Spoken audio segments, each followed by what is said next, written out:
Hello friends, एक बार फिर से आप सभी का स्वागत है आपके अपने यूट्यूब चैनल के स्टडी हब में।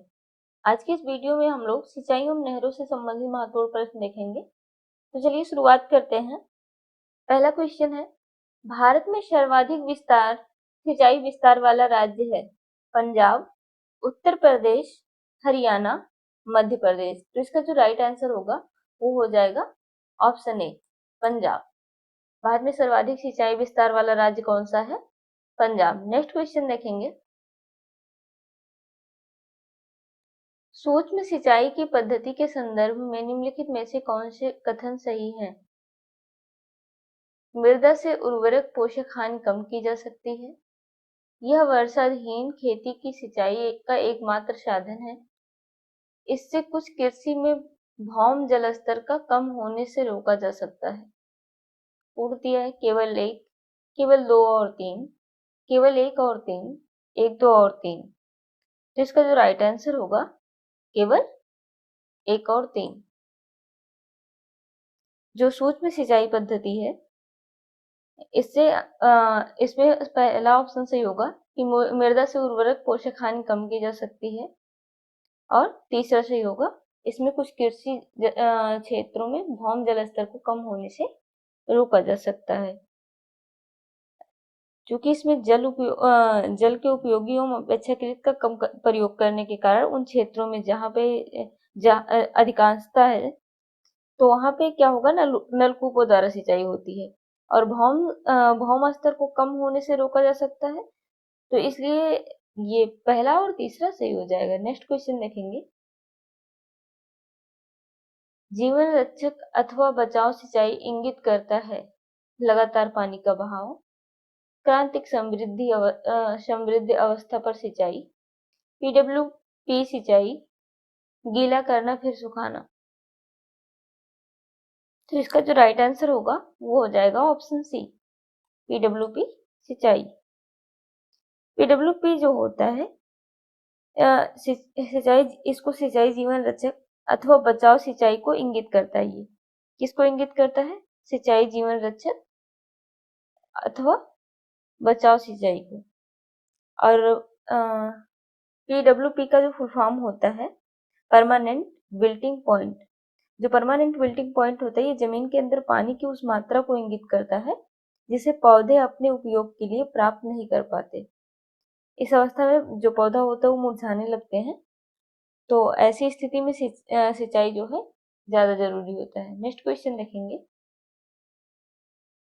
गत 25 वर्षों में नलकूप सिंचाई का सर्वाधिक शानदार विकास हुआ है गंगा घाघरा दोआब में, सरयू पार मैदान में, गंगा यमुना दोआब में, बुंदेलखंड में। तो इसका राइट आंसर हो जाएगा सरयू पार मैदान में।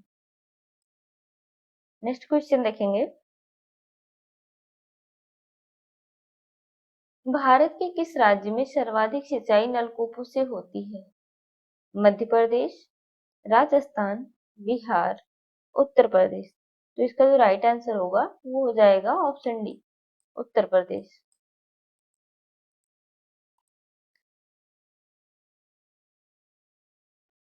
नेक्स्ट क्वेश्चन देखेंगे,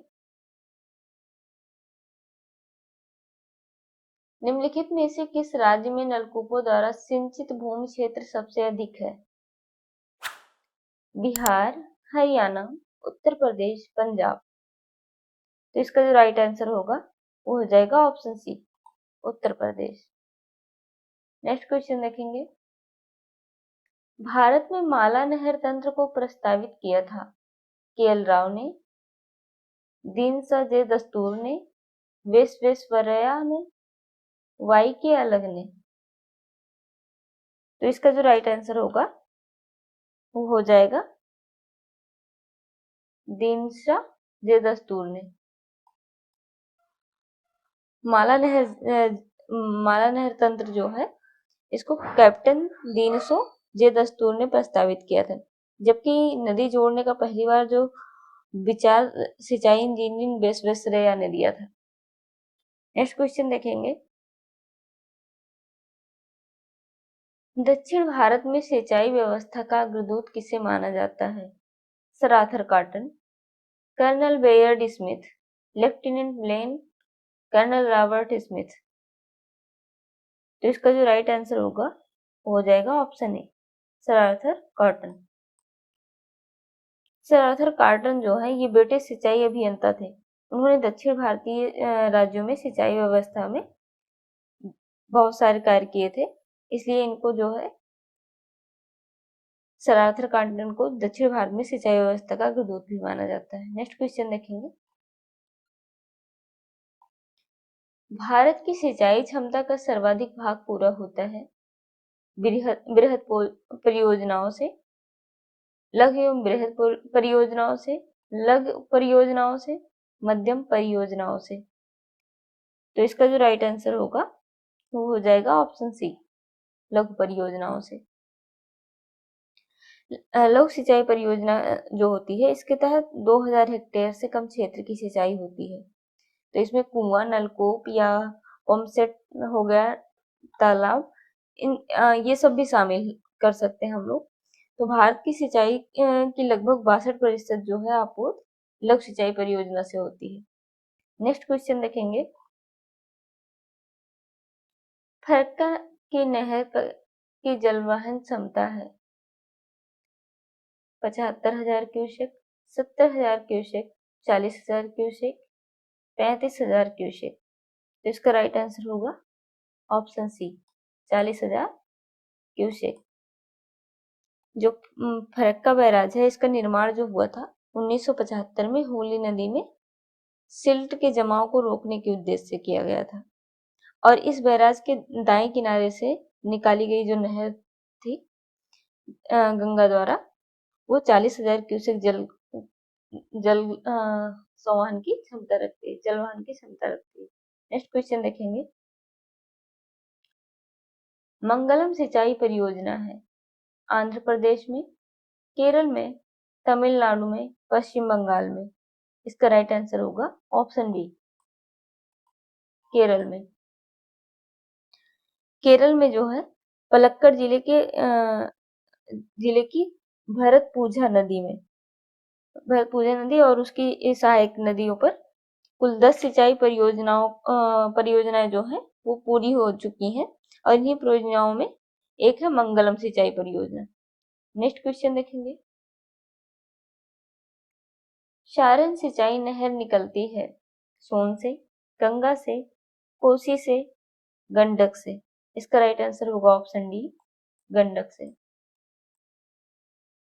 गंडक परियोजना के अंतर्गत गंडक नदी पर त्रिवेणी घाट के पास एक 740 मीटर लंबा बैराज बनाया गया है, जिससे कुछ नहरें निकाली गई हैं, जिनमें एक है सारण सिंचाई नहर। नेक्स्ट क्वेश्चन देखेंगे। इंदिरा गांधी नहर का उद्गम स्थल है गांधी सागर बांध, भाखड़ा बांध, हरिके बैराज, गोविंद बल्लभ सागर।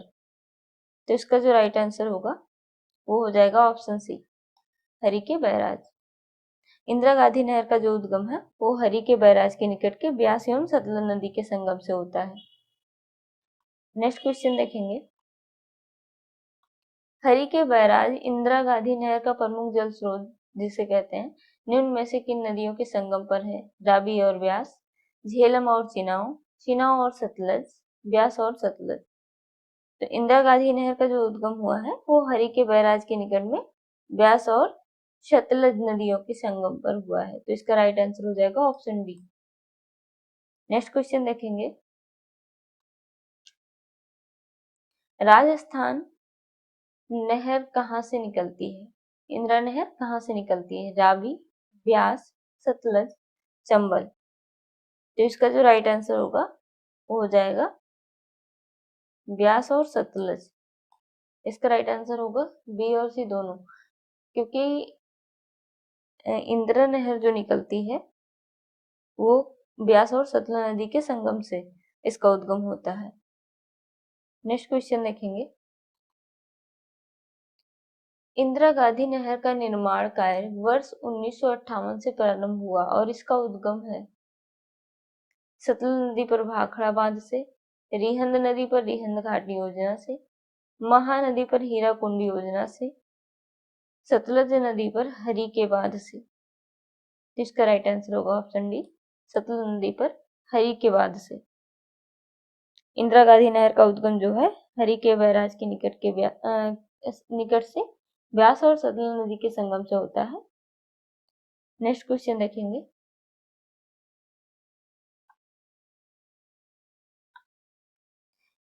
इंदिरा गांधी नहर जल प्राप्त करती है व्यास, चिनाब, रावी, सतलज। इसमें जो कूट दिए हैं 2 तथा 3, 1 और 2, 1, 2 और 3, 1, 3 तथा 4। तो इसका जो राइट आंसर होगा वो हो जाएगा ऑप्शन डी, 1, 3 और 4। इंदिरा गांधी जो नहर है ये सतलज, ब्यास और रावी नदी से जल प्राप्त करती है। नेक्स्ट क्वेश्चन देखेंगे।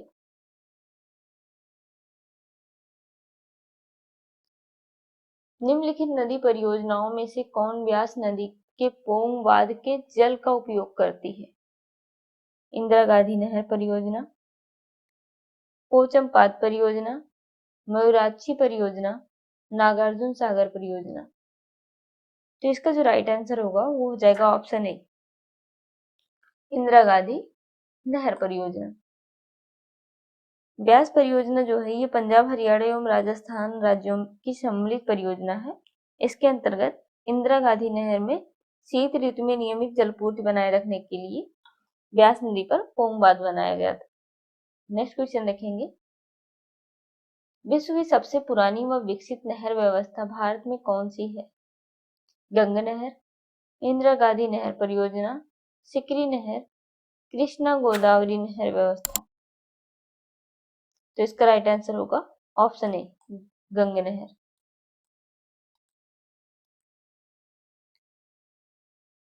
विश्व की सबसे पुरानी और विकसित नहर व्यवस्थाओं में से एक है गंगा नहर, और इसका निर्माण जो हुआ था ये हुआ था 1927 में बीकानेर के महाराजा द्वारा। जिन्होंने इसका निर्माण करवाया था वो थे श्री गंगा सिंह। और ये नहर जो है सतलज नदी से फिरोजपुर के निकट हुसैनीवाला से निकाली गई है। नेक्स्ट क्वेश्चन देखेंगे। गंगा नहर जो सबसे पुरानी नहरों में से है का निर्माण गंगा सिंह जी ने करवाया था 1930 में, 1944 में, 1927 में, 1932 में। इसका जो राइट आंसर होगा वो हो जाएगा 1927 में। गंगा नहर का जो निर्माण हुआ था 1927 में हुआ था। नेक्स्ट क्वेश्चन देखेंगे। शारदा सहायक समादेश विकास परियोजना के मुख्य लक्ष्य निम्नलिखित में से क्या हैं? लक्ष्यों के नीचे दिए गए कूट से उत्तर सही चुनिए।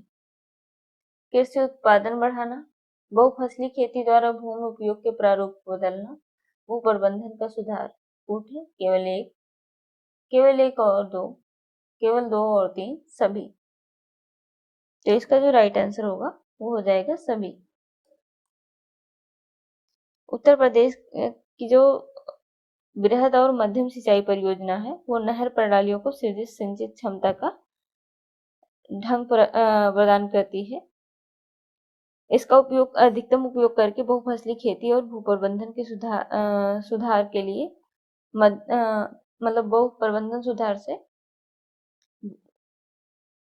बहुफसली खेती द्वारा भूमि उपयोग के प्रारूप को बदल सकते हैं और भू प्रबंधन का सुधार भी कर सकते हैं। तो ये सारे ऑप्शन जो है सही है। नेक्स्ट क्वेश्चन देखेंगे।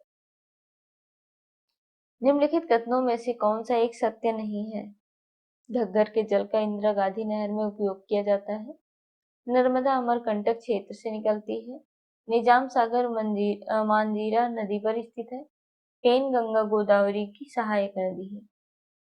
तो इसका जो राइट आंसर हो जाएगा वो होगा ऑप्शन ए, घग्गर के जल का इंदिरा गांधी नहर में उपयोग किया जाता है। यह ऑप्शन गलत है। इंदिरा गांधी नहर में घग्गर नदी के जल का उपयोग जो है ये नहीं किया जाता है। नेक्स्ट क्वेश्चन देखेंगे।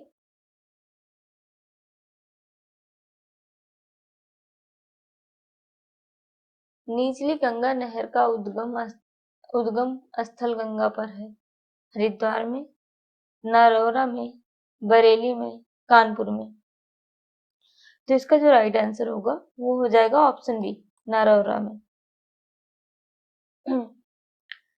जो निचली गंगा नहर का उद्गम है वो नरौरा बुलंदशहर में है और इसका निर्माण कार्य जो हुआ था वो 1878 में पूरा किया गया था और इसके मुख्य नहर की लंबाई जो है वो 100 किलोमीटर है। नेक्स्ट क्वेश्चन देखेंगे, निम्नलिखित नहर प्रणालियों में किससे बिहार के क्षेत्र में सिंचाई होती है? ऊपरी गंगा नहर, त्रिवेणी नहर, शारदा नहर, पूर्वी यमुना नहर। तो इसका राइट आंसर होगा ऑप्शन बी, त्रिवेणी नहर। त्रिवेणी नहर से जो है बिहार के क्षेत्र में सिंचाई होती है और यह नहर जो है चंदन सिंचाई परियोजना से संबंधित है। नेक्स्ट क्वेश्चन देखेंगे, हरियाली एक नई योजना है द्वितीय हरित क्रांति लाने के लिए, बंजर भूमि के विकास के लिए, मरुस्थल के वनीकरण के लिए, गोचर भूमि के विकास के लिए। तो इसका राइट आंसर होगा ऑप्शन बी, बंजर भूमि के विकास के लिए। हरियाली योजना जो है बंजर भूमि के विकास के लिए जल संग्रहण से संबंधित विकास योजना है। नेक्स्ट क्वेश्चन देखेंगे, हरियाली योजना संबंधित है मृदा प्रबंधन से, वायु प्रबंधन से, फसल प्रबंधन से, जल प्रबंधन से। तो इसका राइट आंसर हो जाएगा ऑप्शन डी, जल प्रबंधन से। तो आज के वीडियो में बस इतना ही, मिलते हैं नेक्स्ट वीडियो में। धन्यवाद।